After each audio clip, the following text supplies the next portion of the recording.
we have Jumoke, Kim and Jalé in conversation discussing their work. So I'm just going to now hand over to them. Thank you. Wonderful. So I think I'm going to start. I'm going to try and keep the flow going between the three of us. So I thought it would be good to hear, so obviously Carly's done a great introduction there, but from us personally.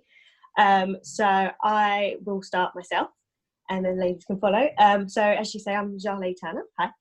And I have had my invisible disability since I was 17. So my whole time through further education and higher education, I have been adapting and adjusting to what life is. First of all, establishing that I have an invisible disability and then kind of trying to understand it and portray it to those around me. And so it's definitely impacted. When you're 17, it's kind of your main space where you're starting to work out who you are as an individual and where you want to go in life. Those kind of teenage adolescent years are kind of where you build yourself. So it's been quite a journey building myself around my own being and my disability. And so a lot of the work that I do focuses on kind of me understanding that myself and then helping other young people to try and navigate their own journeys. So that's me.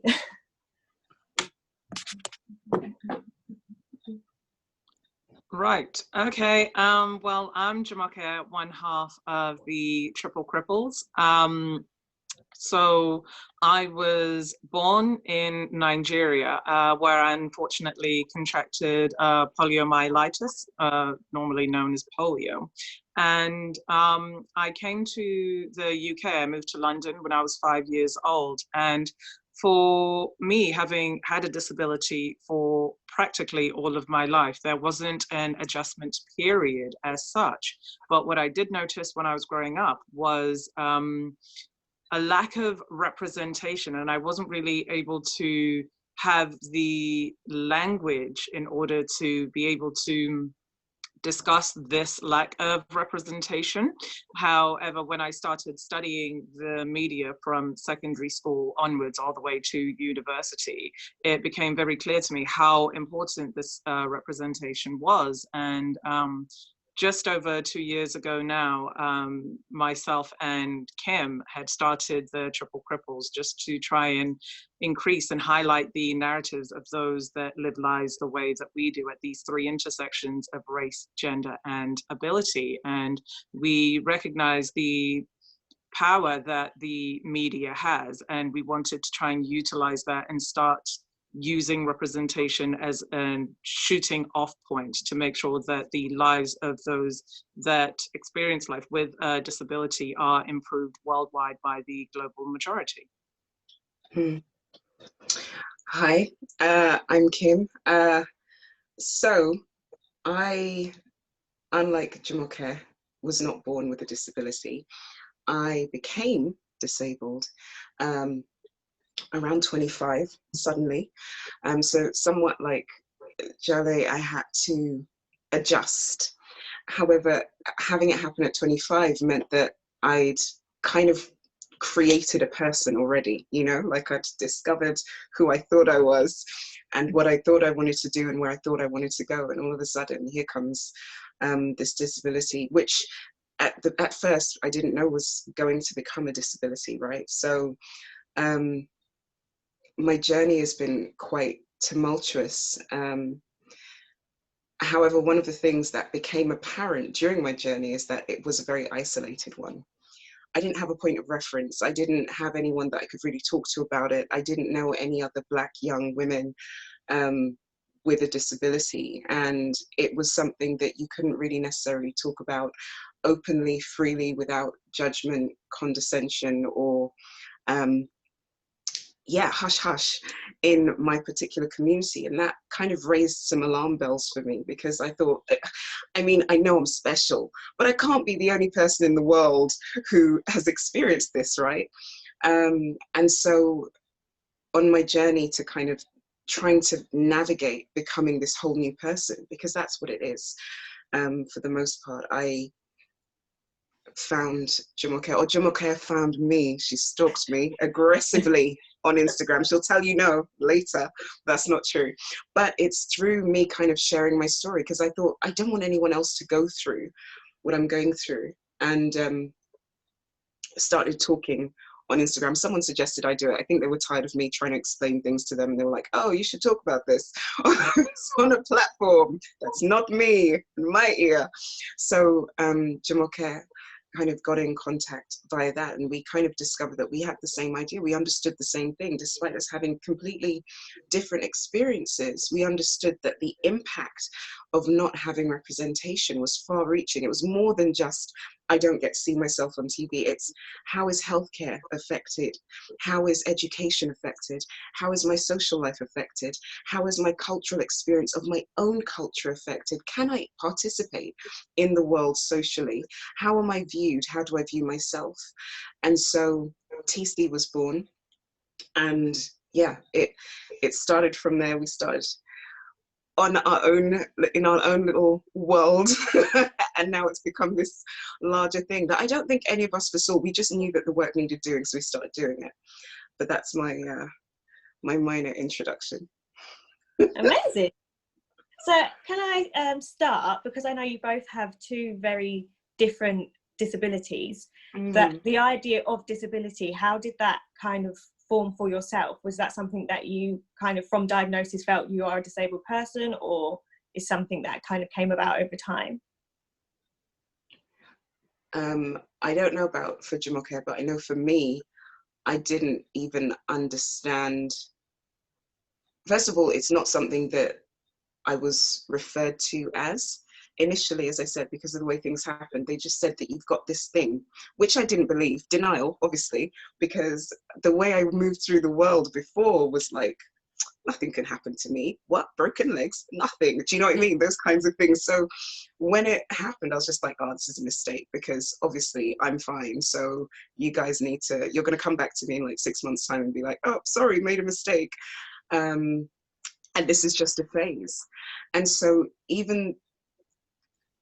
and also the other thing that's very important to note is that a lot of the time when people, to get to my diagnosis, I think had things not happened the way they happened for me, which was very dramatic and unusual for the kind of condition that I have, which is multiple sclerosis, or at least that's what they're calling it, despite it not necessarily appearing in the same ways that multiple sclerosis does, right?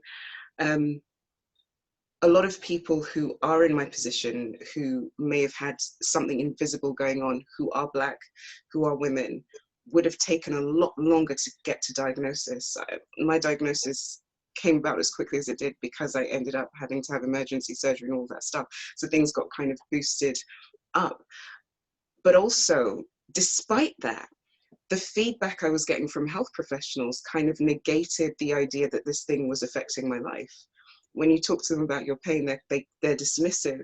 When you talk to them about any of your symptoms, they're dismissive. They don't offer you the same things that they offer your non-Black counterparts. They don't put you in touch with certain services. You find out about things by the way down the line. You have to fight so hard to get whatever it is that you need, and then you're made to feel grateful for it.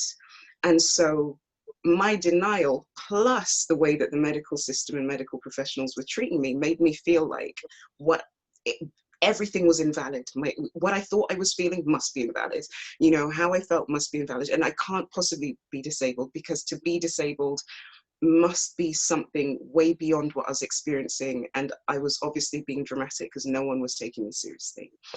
And so it took a while for me to get to the point where I was like, okay, and understand that disability in itself was, at least the way I understood it, the way I understood it was affected by the different definitions, right? So I understood the social model, because obviously when I was going about in the world, like, okay, so I can't get on the bus, okay, cool. So I can't go down my road because the road is janky. Okay, so I'm using a wheelchair now, I can't get into my parents' house. And all of these things were happening. It's like, but I'm the same guy.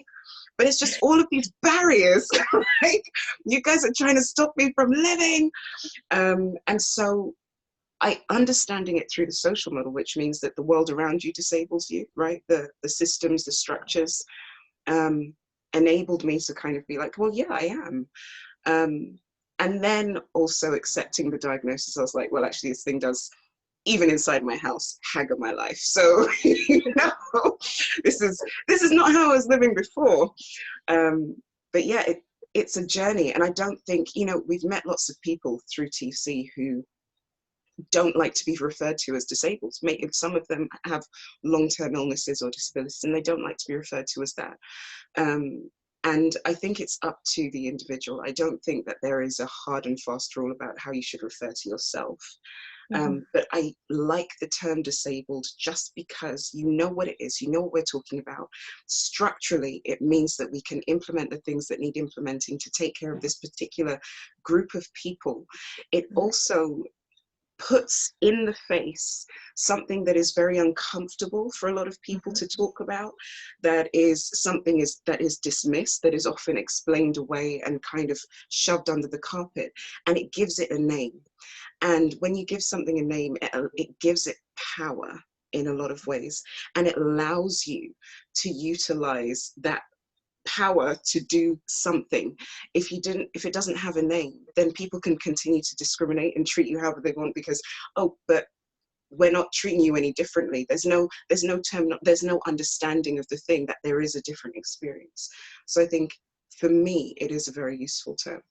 Jumoke? Right, okay, my turn. Yeah, okay, so for me, as mentioned, I've been disabled for practically all of my life. So there wasn't a time that there wasn't disabled, disability, access needs, etc., etc. So the way that impacted my life is that there wasn't really that much of an impact in terms of the way that I felt about myself, because there was no adjustment period. Like, this was always how I was. This was always how I moved through life. However, getting older and then wanting to do more and more things, and then not necessarily wanting to be in the house all the time with your parents, you become very aware of the world around you and the inaccessibility of certain aspects of life, certain things that your friends are able to do that you aren't able to do. But for me, having had it for so long, I've always just learned to adapt to whatever situation I might find myself in, whether that is at home or abroad. But then there is the privilege of the kind of disability that I have and the way that it specifically affected me, which means that if there are stairs, I'll figure a way around it. If this thing isn't as accessible as it should be, it's still something that I can try and think outside of the box and figure it out. However, if it becomes a situation where, so with polio, there's the initial attack, which happened to me when I was a few months old, but then there's something known as PPS, which is post-polio syndrome. So it could essentially mean that my disability becomes more pronounced and will affect my life more, and I might need to use a wheelchair to be able to mobilize, because I'll become more and more fatigued. And having been disabled for so long but still able to figure my way around, I was aware on the periphery, in the adjacent, of what life might be like if I needed to use a wheelchair. Certain things that I've been able to figure out because I mobilize using crutches and a leg brace, a caliper, those will now also be shut off to me. And for me, the models of disability. So I'd grown up with the medical model of disability. You have polio, and this is what it means within your body. This is what it means for your limbs. This is what it means for your health. And then growing up, finding out about the social model. It's like, yeah, these things, I should have access to them, and other people should have access to them as well. But the structures, the way the world has been structured, the institutions and everything else like that, means that you are closed off even though you don't necessarily need to be. So disabled and disability are just things that I have grown up with, but now being part of Triple Cripples, trying to bring that to a wider scope and include those that are usually within the margins of the margins that aren't normally included. Like on the rare occasions that disability is mentioned, it doesn't feature me. It doesn't feature Jalé, it doesn't feature Kim, and just trying to widen that scope. And with more people being included, including the global majority, and then talking about the true reality of what disability means, as opposed to the myopic view that we get from these great British Isles and the Western media generally. Yeah. Amazing. So for myself, I didn't establish from earlier that I had my thyroid removed when I was 17, and your thyroid basically controls your energy, hormones, and your metabolism. And when I was going through the process of having the surgery and kind of going through all the pre-op stuff, it was, oh, you might feel a bit tired sometimes, but we'll give you a tablet, and if you start to feel fatigued again, we'll up your dosage and it will all be fine. And that was kind of what I was given. That's basically my booklet, basically. And so when I kind of started to recover from the surgery, my brain hadn't even considered the thought process of this is now a disability, or I even have an illness. It was just, I've lost an organ and that's fine. And it wasn't until I was constantly going through waves of different side effects, from severe fatigue to like burning muscles, brain fog. Like I could be having a conversation like I am with you now, and if the conversation went on too long, it would start to mute. So I could see your lips were moving, but my brain just wouldn't absorb what was happening anymore. So it was just this wave of symptoms, basically. And the longer they went on, the more I started to try and research them, because I thought it was something else. I hadn't even considered that this was a response from me having my thyroid out. So this carried on basically all the way through when I started Middlesex, and then I started my degree at dance. And unfortunately, a year and a half in, my body just physically couldn't uphold it anymore. And I decided to drop in with the counselling team at the university. And as I was explaining what I've been going through, the counsellor said, well, have you not spoken to the disability department? And I looked at her as to say, why would I be speaking to them? And she said, well, how long does your condition last? I said, I'm on medication for the rest of my life. And she said, well, that any condition that lasts longer than 12 months would class as a disability. And that's the first time in my life I'd even considered it, heard of it, thought that I even had any special consideration rights or anything like that. So it was only then, really, as I came to Middlesex and went through that process, that I even established that I had the rights to establish myself as disabled. And I didn't think that I would adapt to it as I did, but I think actually for me it was quite empowering to feel like, okay, there is a reason I feel this way, and I do deserve, I have the right to have special considerations, I have the right to ask for help, I have the right to be considered, because I'd started college not long after my surgery, so all through college and for my first set of university, I was just another student, and I was going about and kind of presenting myself as any other student, when actually I was dealing with lots of other complications but behind closed doors that I was just assuming was just life. And so I didn't get to have any special considerations.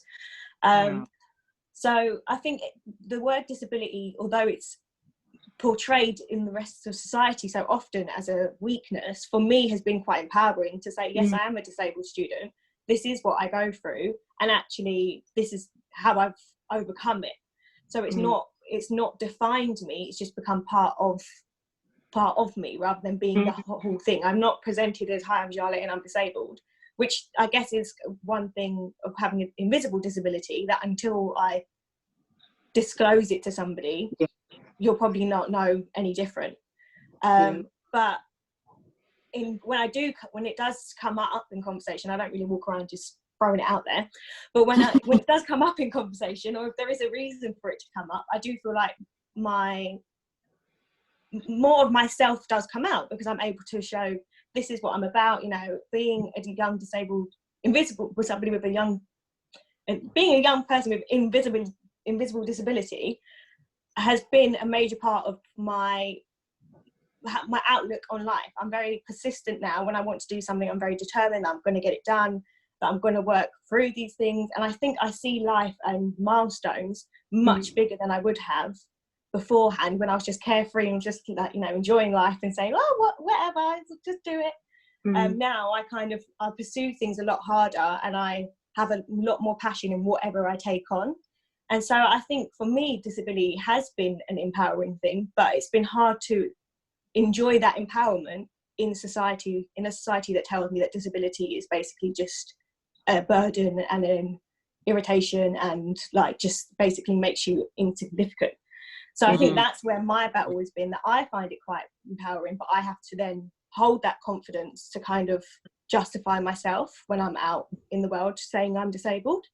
So yeah, I think that's where my battle has been. I think especially because of the age, a lot of your stories, actually, I think watching your videos is the first time that I've actually even thought about how my race might have impacted how I've been treated through professionals and in general. To be honest, I hadn't even considered it.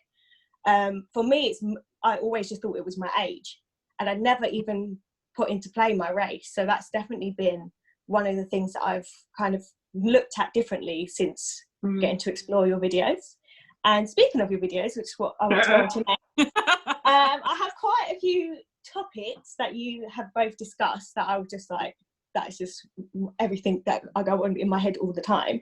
But before I got into it, I wanted to ask how exactly you go about choosing your topics. Of do you just like have a conversation, go, this needs to be out there, or do you kind of sit down and talk about what needs to be on there? That bit, yeah, we have conversations and we're like, do you know what? Kim, do you know what's making me angry today? Yeah, that's literally what we do. We go, no, we're gonna talk about this. We're gonna really gonna talk about that, or like one of us will tell a story and be like, yeah, we need to talk about that. Yeah, it's not as contrived as perhaps, you know, the digital world. Like a lot of stuff is very scripted and contrived. There's nothing contrived about any of our stuff, to be honest. We literally on the day sometimes come up with topics and we're like, oh, we'll be talking, and it's discussion, and that's the whole point, right? Because these are conversations that we wouldn't have been able to have with anyone else. So when we meet, like, we're able to talk about the things that, and in ways that are understood with the nuance that is required to understand these topics that actually everyone talks about, but not with the same lens. I mentioned earlier that disability for a lot of people of color is very isolating. Like usually you're the only person in your family who has a disability, usually out of your friend group, your community, all sorts of stuff, who you know, like your network. And so yes, you may have people who understand what is going on, but they don't understand how it is going on and what certain things mean, right? And how certain things feel.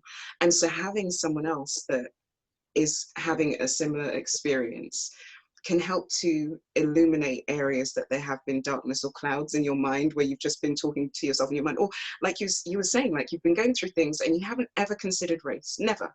In all of the, you know, you hadn't ever considered that perhaps the reason why I wasn't warned about some of the brain fog and this and all of these other things that would happen to me or could happen to me was because it just didn't seem like it was important, or I was expected to get on with it. Yeah. And so it takes for someone outside of you to say, well, actually, no, that's happened to me, or that hasn't happened to A, B, and C, and D, and it's only me and this other person this happened to. Or actually, there are studies that say that, you know, disabled people of color, disabled Black people especially, have lower or reduced participation in all key life areas. There's a reason for that. It's not because we're out here going to the doctor and being like, there's nothing wrong with me, just tell me rubbish and send me away to die. We're not doing that. No one does that.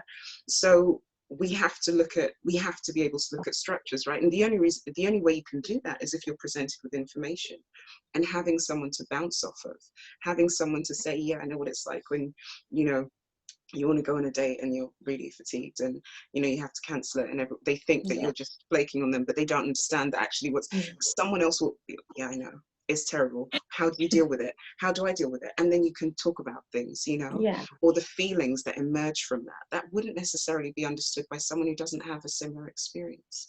So yeah, we talk and then I vomit think on the camera.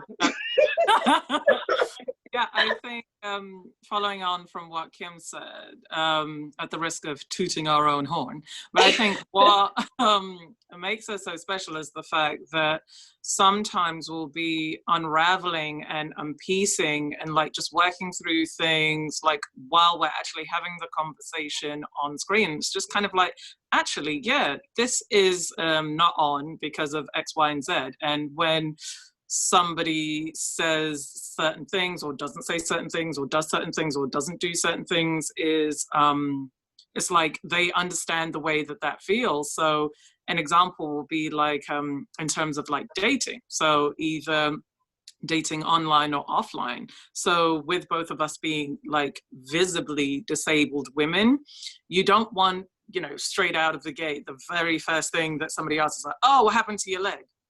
Like, you don't want that. But then the flip side of that is that they don't bring up your disability at all. And then you're like, wait, oh, that's not good either. Hold on.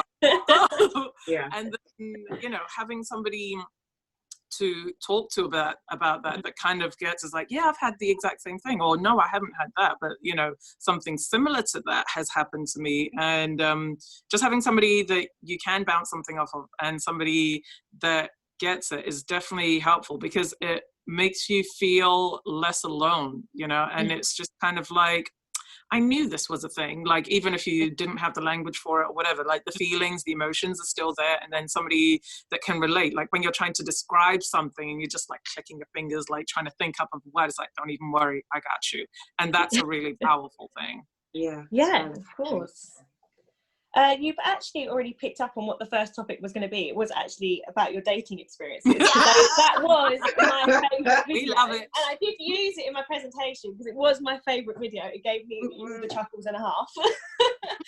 But for both of you, I don't know if you're both single still now. Are you both single? Yeah, single. Classified information. I'm just going to put out a single, ready to mingle. So you started to explain about that idea of the bringing up your disability when it comes to relationships. I think obviously it's different for me and Kim because ours are invisible, but I do know Kim uses a wheelchair. So for you online, it might be a bit more invisible. But how do you feel, like, how do you approach that when it comes to dating? Is it something that you like kind of put out there from the beginning? Like, do you start that discussion, or you kind of wait for a moment to weave it in? Like, it's quite a tricky thing to navigate, I've always found. Okay, so I didn't always use a wheelchair first, right? Okay. I started off using nothing, and then I was using an umbrella, and then I was using crutches. The revealing of disabled. Was the umbrella a style thing? Or? No, it's just. No, it's because I was a young person, and I didn't understand that I couldn't walk without help. Like, and so I was like, I'll just take this umbrella with me every day, so that everyone thinks I think it's going to rain. Because I was concerned about what people thought, you know, if I'm staggering along. And so I remember I went on a date, actually, with my umbrella. I'll never do it again. I went to 2. I'll never do it again. 2. Yeah, it's 2.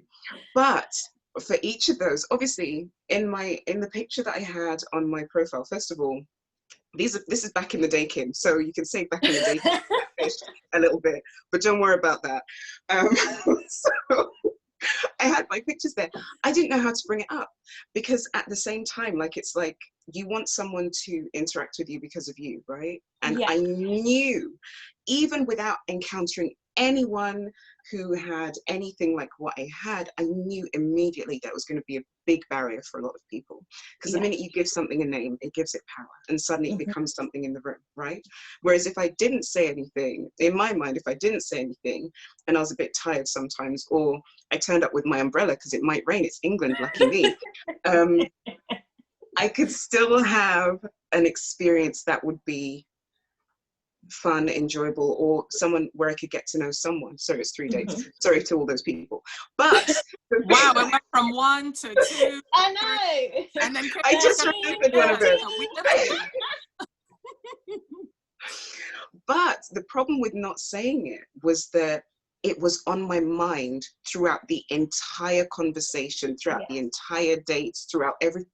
So I didn't even get to enjoy the dates, because I just felt so, this thing was there, and when do I have to tell them? When will I tell them? Am I lying? And I didn't know how to, and also I didn't know how to feel. Is it something that you announce? Like, who goes around with their medical records and go, hi guys, so I just want you to know. Like, no one does that.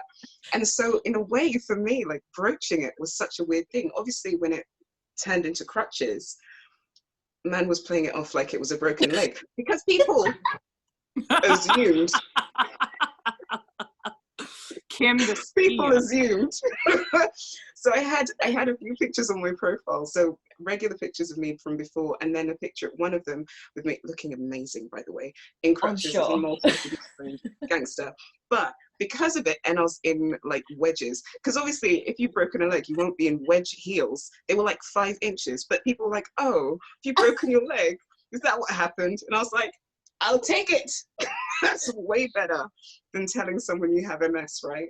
Something that you can't even explain, because MS is so nondescript. What's MS? Just a collection of every symptom you could think of from any neurological condition. It's just so flimsy. Like, what is that? Oh, sometimes this, sometimes that, and then just going through a laundry list. Like, that is very heavy. It's a lot. Yeah. And at the same time, nothing at all, because it's not like, okay, you know what, it's this thing that everyone knows about. Like, if you say to someone you have cancer, 9 times out of 10, they're like, oh, I know what that is. I know someone who has it. I know of the charities, I know the parts of the body it affects, and I know that it's something that makes people suffer. Like, people, those are the things people think of. Yeah. With MS, it's like, oh, it's different for everyone. I know someone with MS and they're perfectly fine. Like, you get all of this stuff about, you know, how you're just not doing MS right and stuff like that. So it's just like, I didn't want to go into that. So yeah, I'll accept the broken leg, I'll accept the broken ankle, I'll accept the spinal injury that is going to heal within 2 weeks, because that was my deadline. 2 weeks. 2 weeks. Wow. Miracles upon miracles. But, you know, navigating that stuff, because I was experiencing it by myself, I didn't have anyone to talk to about what I was experiencing. I mean, it was real brave of me to go on dates. And I think in some ways I was trying to reach out to kind of find someone to understand in some ways, in the wrong places, obviously. But it's a difficult thing to navigate. How do you broach the subject? A lot of people, and what I did notice, that when they'll be fine, and then they see the crutches, and that's the first thing they'll talk about. Or when I started using the wheelchair, obviously I have pictures of me in my wheelchair, because one of the things that we know about, at least men, or people who we classify as cis heterosexual men, is that rejection and things that they're not happy with can turn into your murder, your abuse, your all sorts of things. And I did not want to be in the position where I turned up somewhere and something happened to me because someone was unhappy with my presentation, or unhappy, or felt that they'd been duped. And because even with the crutches, where, let's say, I hadn't said anything about having MS, but I hadn't told a lie about it. When people did find out, they felt betrayed. They felt like I'd lied to them. Yeah. And so I was like, with the wheelchair, I'm not even going to go in that area, you know. This is me, this is the chair. In fact, if I could put a wheelchair as my main picture, I would. Like, this is what it is. Because it's funny, people don't care as much unless they can see the thing. Yeah. When they can see a mobility aid, that's when they care if you have a condition. Yeah. Because then it's like, oh, what does it look like? What are the aesthetics? How does it make me look? Because of all of the stigma and taboo and negative, I guess, press around being disabled, as it makes you less than, as it makes you less attractive. It means that you are less than a human. And so I'm walking around with this thing, or being this thing, like I'm supposed to feel sorry for them. I'm not supposed to feel attracted to them. And then that means there's something wrong with me if I like someone who has these things, right? Yeah. So having, like, because of the wheelchair, I never have to start the conversation 9 times out of 10. That's the first thing people will write to me online. What happened to you? Why are you in a wheelchair? Did you break your span? Are you a paraplegic? What is the other one that we had the other day, Jumoke, that was really good? That guy, and what is it? Which one? Is it the wheeling? What did he call it? The wheeling? Like a mobility. A mobility chair. Mobility vehicle, like people avoid the terminology around. People have a way with language when it comes. They have a way with language. They'll say everything but. Everything but. Yes. And so for the most part, I don't have to bring it up. But the problem with that is that that is, for a lot of people, that is who you are. That's the first thing. Yeah.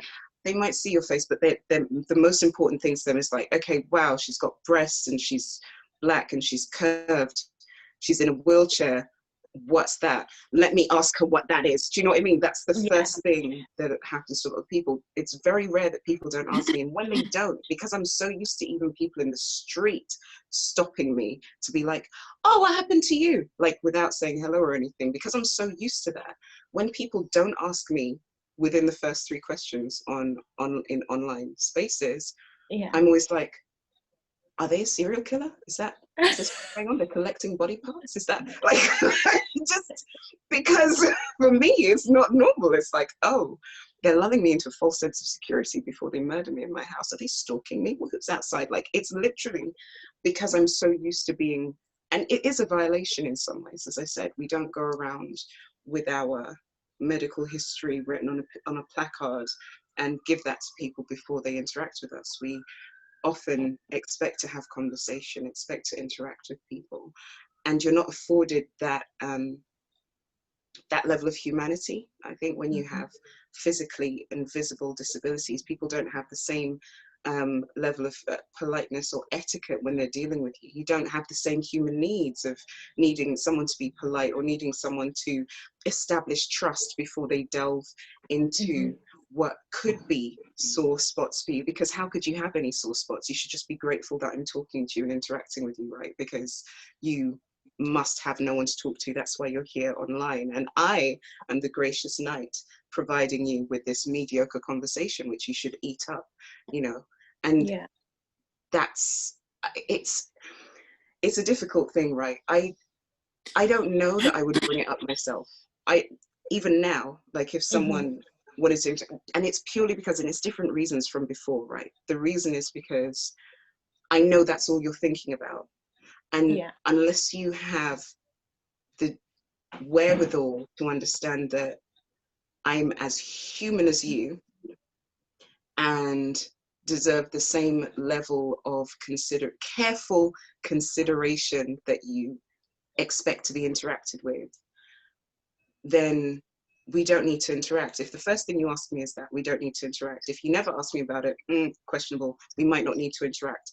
But if it's something that you feel you want to bring up later after you've gotten to know me, then that's someone that I think, okay, cool, we can interact because you've actually treated me like a human and not a science project that, you know, you happened across, or you treat me like something. It's a weird thing. Being in a wheelchair is a strange experience, dating, because I think often, and we've talked about this on our videos, because of my body type and Black women being over-sexualized and hypersexualized and fetishized, and being a bigger Black woman, there's this idea that, pardon me, that I'm sexually robust, and therefore the kinds of approaches you receive will be those of people who feel that you are an object that they can direct their aggressive sexual passions towards. And so the desire isn't often to get to know you, it's to, okay, so here's the body type and color that will allow me to be an aggressor without any repercussions. But I just need to find out if her vagina works because she's sitting in a wheelchair. That's literally the kind of approach you get. I've gone off topic, but... No, it's still on topic. It's still on topic. For me, I think because actually the biggest side effect, I always say side effects, I don't know what other word I'm supposed to use, but the biggest side effect of my condition is actually the impact on my mental health. The actual process of living through the complications I do, of course, impacts my mental health, but actually hormonally, if my hormones aren't like in balance, it will actually trigger me to go into a phase of depression, which will be no reflection of my life or what I'm actually going through externally at all. So I can be like living my best life, as I love to use, but then suddenly I'm like in a wave of no, I'm not getting up, I'm not functioning, what is life? And I think for me, that is actually the more intimidating side when it comes to relationships or dating, because it's like explaining to someone, so we can be like really great and I could be living my best life with you, but like 2 seconds later I could just not want to be here anymore, so just roll with that. That's just life. Like, that's fine, that's normal. Like you say, you want to go out and do nice things, and I suddenly now can't get out of bed for the next 5 days.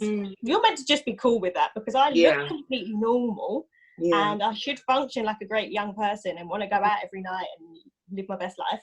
But then next minute I might not want to function, so you're just going to roll with that, and that's fine, and cheers.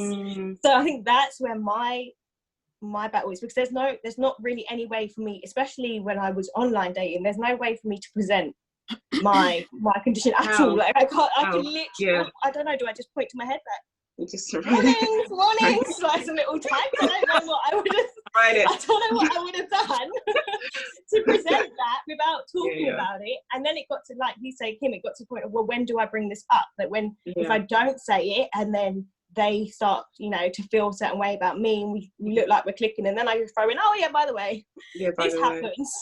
By the way, when I decide that I can't come out, it's because I literally can't lift my head from my bed. But that's normal. Like, I don't Do you know what a thyroid is? Nobody does, okay? Nobody does. I didn't even know. And how much science we did, and how much we had to go through all the organs of the body. No one wanted to throw out a thyroid. No. And I didn't even know what it was until it was gone. So look after your thyroids, people, because it's serious, okay? Look after those bad boys. But it's like, when do I bring that up? Because it's like, if I bring it up too soon, I'm like attention seeking, and I'm wanting for them to pity me. But if I don't bring it up, then I've lied to them, and I've made them commit to something that maybe they're not ready for. So it's just that there was always that line of that makes me undesirable. And I went through, like, you know, everyone, I mean, I don't like to compliment myself too much, but I know people like what they saw, so I was appreciating life. But then when I'm like, oh, but also this happens, it constantly made me worry that this was my undesirable. As soon as I mentioned it, everything they saw suddenly was going to be ugly, like wouldn't be attractive anymore. So it was really hard to kind of work out, where do you bring that up, especially if, like you say, you don't even know what a thyroid is, so how are they meant to take it seriously? They don't know. I don't even, at this point, for a lot of that time, I didn't even know what was going on, or how to manage it, or why things were happening. So how to explain that to somebody else when I don't even know what's going on is impossible. So it was just always that battle of, how do I really navigate myself with someone else's life when I feel like I can't even navigate my own. Like, this is my 7th thyroidless year. That's what I always say, thyroidless life. And I feel like it took me 5 to actually get to a point that I can manage my symptoms. I know how to manage my energy. I know when a dip is coming. I know what to do when a dip's coming, and I know how to avoid one. But if it's taken me 5 years to do that, imagine the time that I'm doing that, I'm still interacting with all these people. I'm still going through all the processes. I'm still going to uni or college. So these things are all still happening, but my world feels like it's completely stopped. But everyone else is still moving around. It's still moving around, Yeah, so it's like, it's literally impossible. I used to always say that for those 5 years, my life felt like I was on a motorway, and I'm trying to run where everyone's driving. Like, I'm still trying to keep up with these cars. Exactly. That's exactly what it's like. And I'm like crawling. By that point, I wasn't even walking. I was like crawling up on the floor to try and keep up with these cars. And no matter what was going on, it felt like I was being watched, like crawling along the floor, but everyone was just driving past. Everyone just kept going, doing their own thing, living their best lives, and I'm just there like trying to get up. So it is really hard, especially at this age, because at this age, dating's meant to just be fun, and, you know, you just experiment in life and just go wild, and, you know, whatever, make your mistakes. But for me, it was like, if you're with me, you're like husband to be, because this is serious. Okay, this is a war. Okay, so the it doesn't have to be that way, right? I think a lot of the things that we think about disability and dating, a lot of it is internalized, especially if you have a condition that affects your cognition, that's a chronic illness that affects your function as opposed to just your mobility. Like if it affects your function, it's a lot more difficult to communicate those things, and you feel a lot more weight because it does affect your ability to interact and how you, even the kinds of bonds that you form and the kinds of personalities that can deal with those types of bonds, right? Yeah. Some people want to talk all day, every day. Kim can't do that. So how you may be great, but we might not be compatible because of this particular thing. And that's not because I don't like talking to people every day. That's because I actually physically can't, right? Yeah. So, but that being said, and this is from the school of Jumoke that I've learned this thing, is that whoever, so can I go to that school, please? Yes, whoever, listen, I've been in that school for 2 years. It's brilliant. It's done wonders for my self-esteem. But whoever comes into your sphere in whatever sense, if they're treating you like a human being who is equal to them in a world that, let's say, that is equal. So if they're seeing you as a human being, okay, I'm human, they're human. Those things that we make a big deal about their interaction with us won't be a big deal to them. It will be something that is significant because it affects the way that they interact with you and perhaps how they need to interact with you at certain times, or perhaps the plans you make and all of those kind of practical things. But it won't affect the way that they see you, because your chronic illness, your disability is not you. It's a thing that is part of your world and how you exist in the world, much like everyone else has things.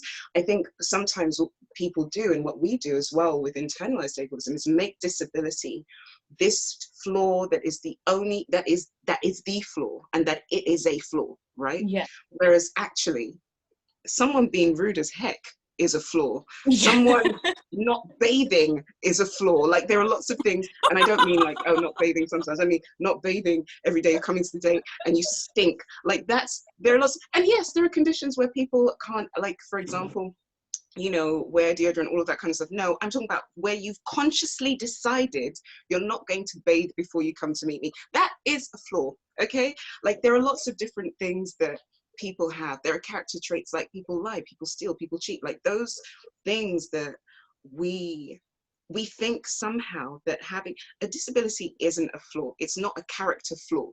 It's just a genetic or circumstantial lottery, right? Yeah. It's not something that you can point to and say, okay, well, this is wrong with this person and they're wrong for this particular thing. No. And so therefore it should have no bearing on how someone sees you in particular, your personality, your character. What it should have bearing on is how they treat you based on the needs that you may have because of this thing that's going on that is not a flaw. And so when you're then interacting with people, or when people are interacting with you, having that in the back of your mind and knowing that actually these are all the things that are super important about me, right? As a person, as my character, as my personality. These are all the things that I want from an interaction. These are all the things that I want to feel when I interact with someone. Those should be your primary things. Those should be the things at the front, not, oh, how is someone going to feel about me needing to rest sometimes because I'm tired? Like, that is not supposed to be the leading thing.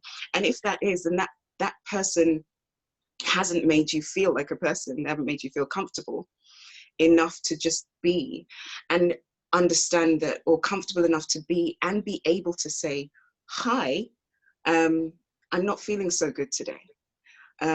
This is what I need. And it's not to say you're going to give them a laundry list of, okay, every day I go through this, and that, and the other, but it's just that as and when things come up, because that's what life's like. As and when things come up for human beings, we mention them. We'll say, oh, this happened today, that happened today.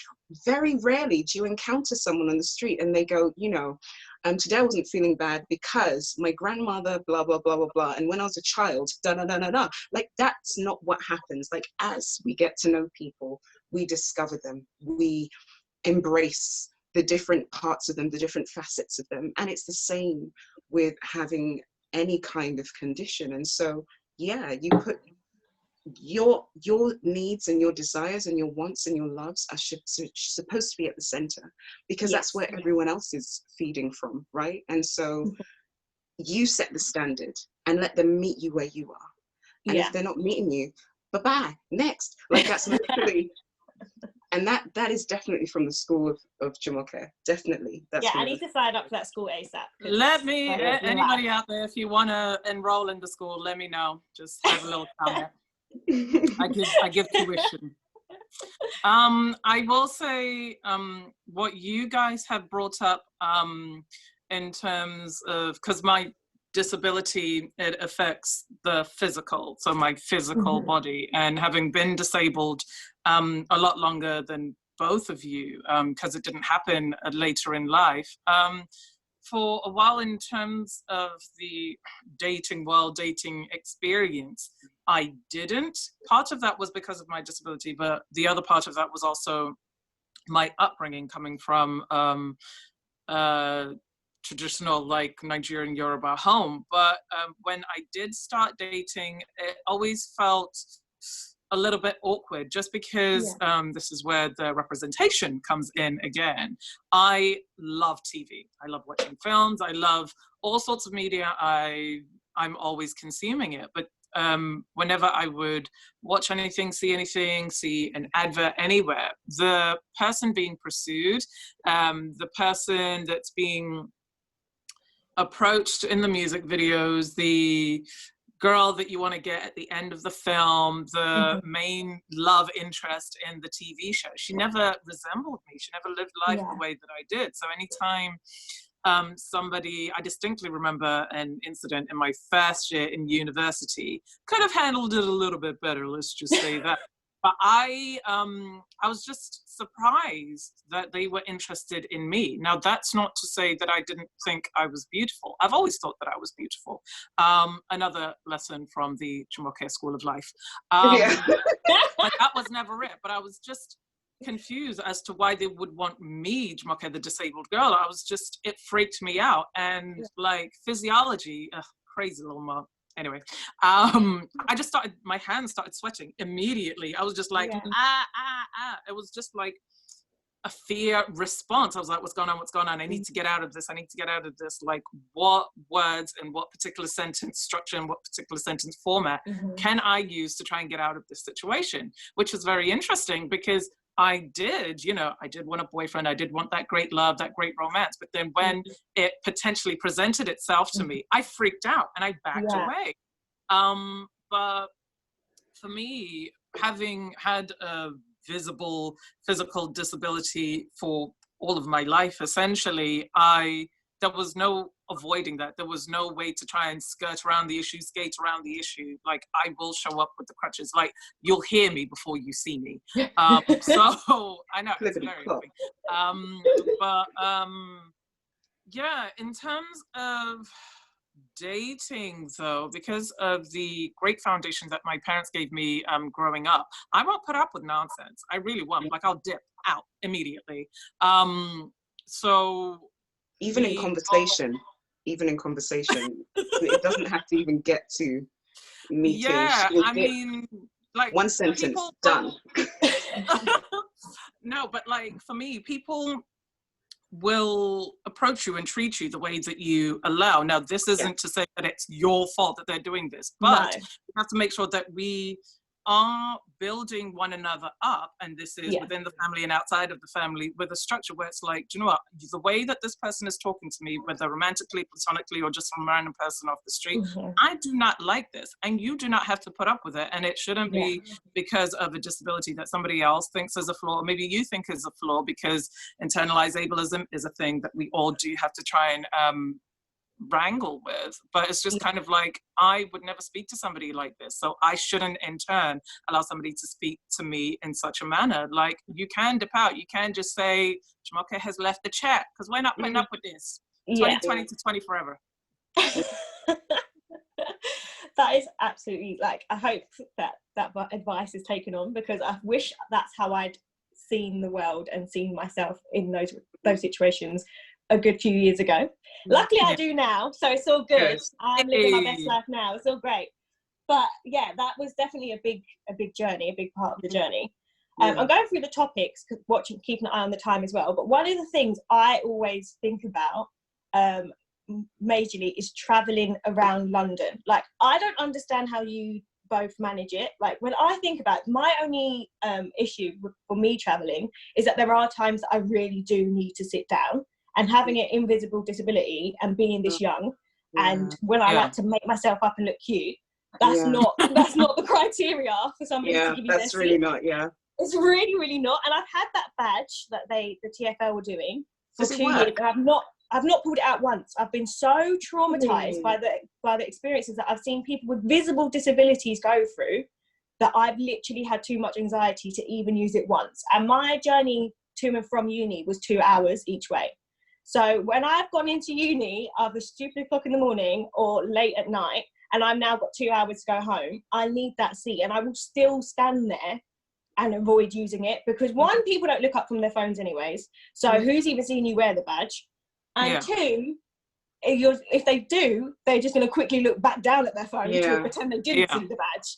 And you're going to have to self-advocate. I just felt like the anxiety of standing there looking really awkward with this badge, like I've just never been able to brave it. I mean, obviously it's not something I'm going to have to do for quite some time now due to the circumstances of the world, but it has been something that I always think about, like, how do people that have to use different mobility equipment even navigate trying to get around London? Because when I'm just tired just walking around, I don't understand how you can plan it. Like, it just seems impossible to me. The stations, the lack of lift, like, I just don't understand how you to navigate it when you have to use what you do. Well, I mean, as I mentioned, the privilege of my specific disability, I mean, currently as it stands, means that I can still do stairs.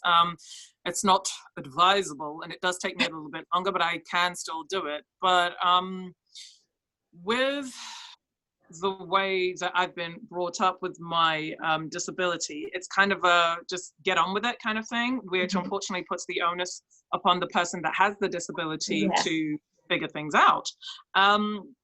So through my schooling life, at least up until college, I was either taken to school or college via cars or like a school bus when I was in secondary school. So I didn't actually have to use public transportation until much later, when I wasn't traveling with my parents. But when I started university, so I went to university outside of London, and getting used to using buses, and in this case where I was using tram as well, because I presented as very clearly disabled, it wasn't often an issue. It was just kind of like, oh, you've got a leg brace and crutches, of course you need this seat. Please take this seat. Allow me to present you this seat. Would you like me to carry you down to this seat? I don't want you to hurt yourself as I get you to the seat. But being in London, I remember my very first job, I was all excited, you know, I was like grown up, my first job out the gate, finished university. And I'd gone to the station, dealing with the huffing and puffing of the stairs, trying not to get knocked down the escalators, trying not to get knocked down the stairs. And the very first train came through, and this was during rush hour, and I was like, okay, right, the first day of the rest of my life begins here. It was jam-packed, a few people came off, and then more people rushed on. I was like, okay, all right, I'm gonna let this one go, and then I'm going to get the next one. 1, 2, 3, 4 went by. I was like, yo, I'm gonna be late. I can't be late, it's my first day. That fifth one, I shoved myself in. I posted up, used my elbows. I was like, excuse me, please. Like, typical Londoner things where I was like, these people are going to take the pee. I can't just be standing here waiting for, people to just notice me or just be like, no, please, come on. So the way that I use public transportation is similar to the average Joe and Josephine, just because, well, I've got to do it, so I'm going to do it. But it's because of the kind of disability that I have that means that I can still do that. So because I'm also visibly disabled and my physicality as well, like I'm quite short. Charlie, you know, we met. I loved it. Yeah, so people are like, oh, you precious little thing. So there's an infantilization there, which is kind of annoying, but if it gets me that seat, I'm trying to sit down. Yeah. So, yeah. It's so just a point about what Jumoke just said about physicality. I have a friend who who for a short period of time, she has a condition with her knee and she was using crutches. She's 6'2" and dark-skinned Black woman, very buxom. And I say that because it's important how we view how things show up in the world. So she was using crutches for, like, let's say 6 months at the most. And whenever she got on public transport, it was a fight. Whenever, like people pushing her, people not allowing her to sit down, saying that she didn't need it, ignoring her, all sorts of stuff. And she's a big woman. So it's not like, oh, I can't see you there with your 6'2" frame. But showing up as a dark-skinned Black woman who is quite big meant that whatever innate prejudices people have towards darker skinned Black people and Black women in general were just amplified by her condition, by her visible disability, as opposed to they didn't make the world a more gentle place for her. And for a lot of people who do have that particular type of physicality, who are big Black people, disability doesn't make the world more gentle for them. It kind of accents the disparities that exist in society. It highlights and amplifies people's prejudices, because whereas before, when you're a big Black person, people are slightly intimidated and therefore try to punish you, avoid you, all of those things. Now you're in a position where you can't do anything back. So I'm empowered to exact whatever prejudice or whatever kind of hatred. I can just drop it on you. I can throw it at you. I can treat you the way I want, because A, disabled people in general are not respected, but B, you're a disempowered threat. Yeah. And so for me, that is something that we have to kind of bear in mind. My personal experience, I don't take public transport anymore. I've had too many terrible experiences on there. Yeah, I can imagine. And also, like, when I became a wheelchair user, because even though sometimes when I was using crutches, I couldn't do long distances in crutches, so I'd have to use a wheelchair to get out, or someone would take me out. There were so many times you'd just be sitting there, bus after bus after bus after bus after bus, and you're sitting in the cold, freezing. And then when I became kind of more disabled and like I have to use the bus or whatever, and I wasn't able to drive and all of these things, it would be a case of sometimes people, I remember one time I was not too far from where I live and I wanted to get to the shops. One of my friends was going to meet me at the shops, and so I'd gone and I'd waited at this bus stop, and I was there and 6 buses had passed, and each of them, nobody wanted to move.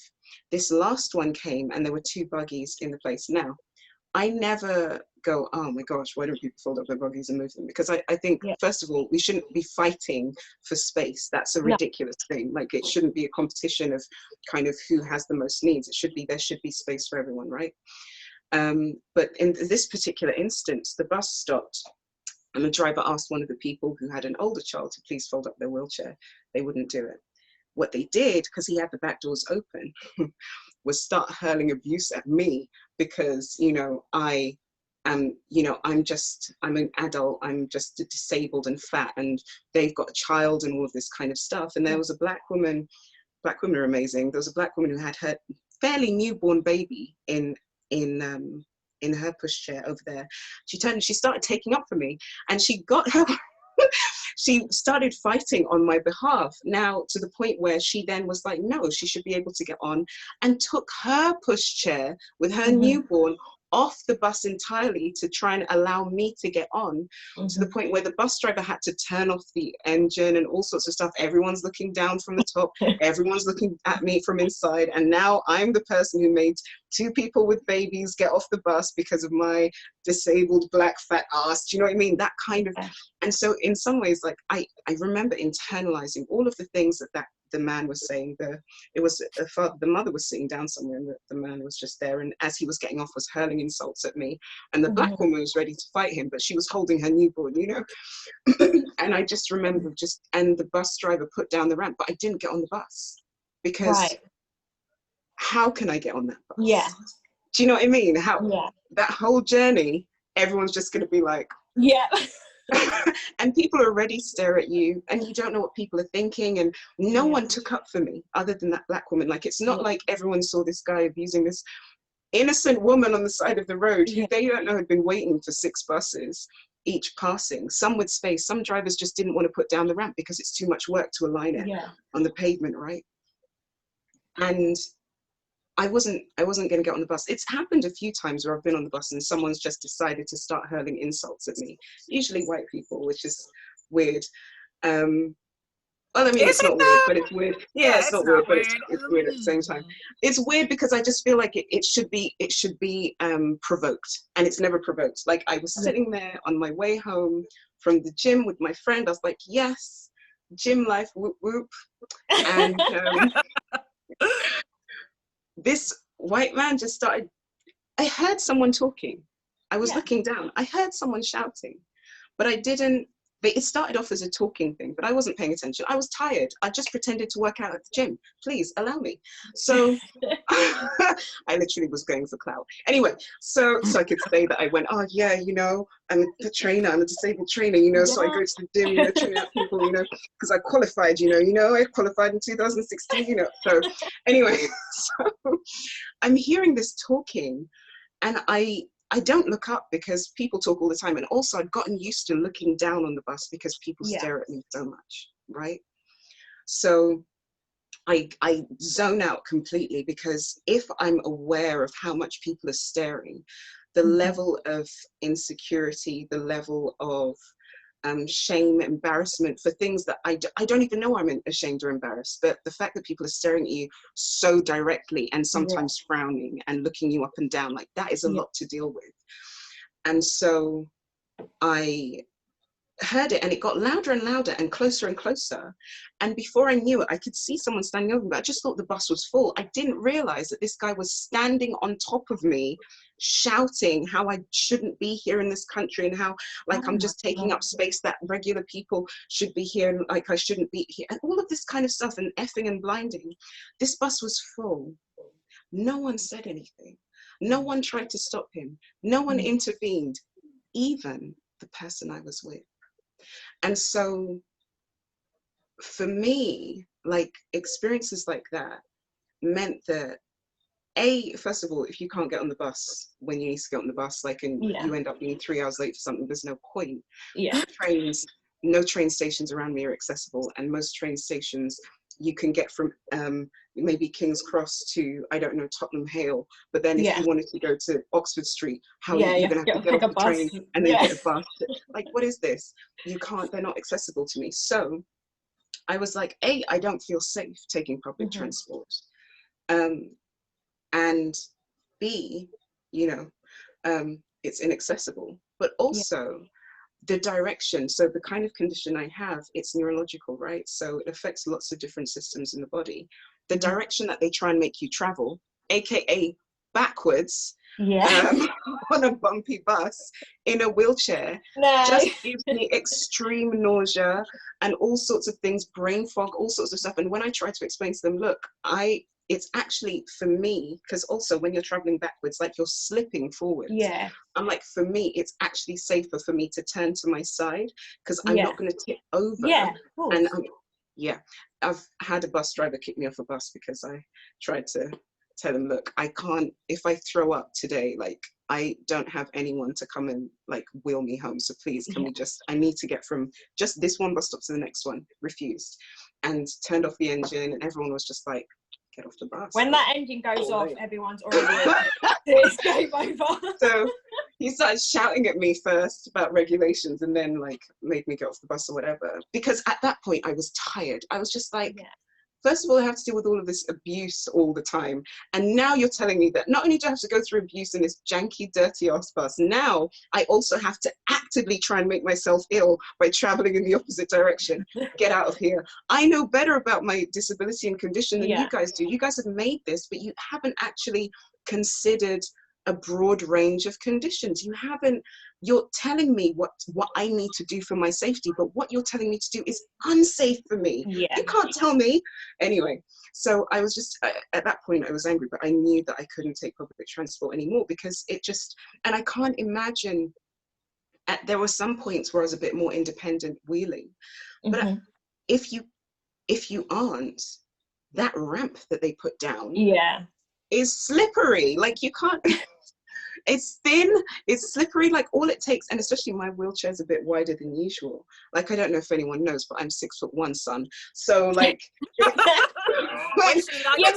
have mentioned it in a couple of videos. I may have mentioned it a little bit, but when trying to wheel onto that small ramp, like my wheels are on the edge of each, so it has to be a very carefully executed thing, but then you can't go too slowly, because otherwise you're not going to go up, because you're just going to slip. It's just a lot of things. Public transport, I don't know, I think about, okay, how could it be improved? But I think I gave up on that when I stopped using it. And I have the privilege, obviously, of being in a position where I'm able to access the Motability scheme, and so I was able to learn how to drive, and I can have hand controls, and so I can drive, or someone can drive me where I need to go. But that's not always accessible either, because petrol costs money, but also where can you park? You can't park in central London. You can't. There are lots of places where the blue badge doesn't hold any weight. So it's an interesting thing. I always admire Jumoke, because even sometimes when she's going, I'm like, that's not safe. Like, it's raining. How are you taking the train? She's like, Kim, it has to be done. But transport is a myth. It's better than some places, but I don't want to. People always say, oh no, but it's better than some places. I'm like, this is the colonial seat of the world. Like, this is the place that has gone and raped and pillaged the entire world, and you're telling me you can't make your transport accessible? Please give me my ancestors back our money. Give it back. Give it back. You can't do it. Give it back. What is it all for? What were all these deaths for? Please allow me. Black and brown people are slaving around the world till now, and you can't make your society an integrated one that is fully accessible and inclusive. Like, that's wild to me. How are you progressive? Anyway. Well, on those words, but I will say, like, in terms of what I'm glad about the fact that neither of us wanted to start something like Triple Cripples by ourselves is that obviously my experience of disability, what I knew of disabled experiences was only my own, but having met Kim and her saying that, yes, we are both disabled Black women, but also touching upon the fact that, physicalities also play into this. So like, in terms of colorism as well, like the darker somebody is or the lighter somebody is, that changes how they are perceived and how they're approached and how they are treated, and also their size as well, because fat phobia is a thing. And then when you are fat and Black, it's just kind of like, oh, there's this immediate suspicion that you're treated with. And for me, the only instance of like disability experience that I had was my own. So I was like, well, yeah, no, of course everybody gets this. It's like, well, of course you get this. You're 5'2" and light. Like, nobody's scared of you. Not that I want people to be scared of me, but like, Kim isn't scary either. But because she's 6'1", son, and also darker, there's something that goes on in our society that tells them that I'm more deserving of assistance and of care and of gentleness than she is. So these things all play into one another, and it's not something that I would have denied or whatever, but it's just kind of like, you have to have different people inside your circles to make you cognizant of these things, because when you are cognizant, it's always in your mind. It's just kind of like, this person was nice to me, and I know why they were nice to me, and I need to make it so. It's my duty and my responsibility to make it so that me being shorter, me being lighter, doesn't give me any privileges over somebody that's darker and bigger than me. Well, I think, like, rounding everything up, I just feel like the way you two have both kind of presented all aspects of disability, and the way, like you say, it takes having that conversation and hearing those same thoughts from another person, that just shows like how significant and how powerful both of the work that you two are doing really is. And like I say, I hadn't even considered the impact of my race before I'd watched your pieces, and I thought I was pretty empowered and I'd had sussed out everything that was possibly in the way of me succeeding in the world. So it is so important, and it's honestly like such a pleasure to get to speak to you like this today, and to get to see the work that you're doing and continue. Obviously I'm following all your accounts, all your social media, so I'm watching, don't worry, I'm still there in the school in the background. But yeah, it really is an absolute, like, it's such a credit to our community, and you both portray it so well. And you, even though you have your focuses, and obviously you're focusing on the impact of us being Black women and disabled, I feel like your voices and the things that you say can be understood and appreciated across the whole disabled community. And so it's just, it's really, really empowering, and I just wish you all the best as you conquer the rest of the world. And I'll kind of follow as a little steady student as I take on my little world.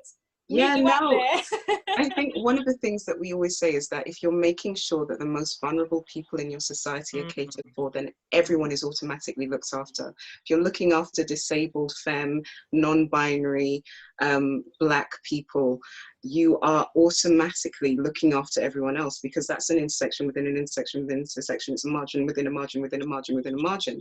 And so if you look after them, then no one else falls through the gaps. The safety net covers everyone, because you're looking at the minutiae of how people's days are going, how their experience of life, equity. And so the people who don't have as many little notches to their, I don't know, the tapestry of their life, they won't fall through those gaps either. And so that's why it's important that we actually name and talk about things. I said earlier, giving things name gives them power. We want to avoid talking about colour often and talking about race, but we need to, in order to create an equitable society. That's amazing. Well, thank you. Can I thank you to the three of you for such an absorbing and informative and brilliant conversation. I feel like we kind of got a bit of a whistle-stop tour of all of the stuff that you all do in your work. We have come right up to our 11:30 time, so we probably haven't got time for questions, but I feel like you probably addressed the things that people would be asking. No, I tried to keep them under control. Don't apologise at all. It's been brilliant listening to you. This, like I said, it's been recorded, so we'll let everybody know sort of where it's been hosted. I don't know if you're looking at the chat, but we're getting lots of sort of comments saying how wonderful and inspiring you are. So thank you to all of you. If people have questions, we're happy to, if you email them to us, we'll answer them on our Instagram or something. Amazing, that's fantastic. So any questions, just pop them in the chat now, and maybe I can collate them all and send them on to you. Or if you have them kind of afterwards, email me and we can kind of put them together, and that'd be fantastic if you're happy to do that. Thank you. Our next session starts at 12. It's with the brilliant poet Sharifa Energy, who'll be doing a reading from her book of poems, Galaxy Walk, and a discussion of the themes that come up in that. So please do join us for that. But thank you all for being here, and massive thank you to our three speakers for such a wonderful session. Thank you. Everyone's doing quite happy. Thank you, Jalé. Thank you.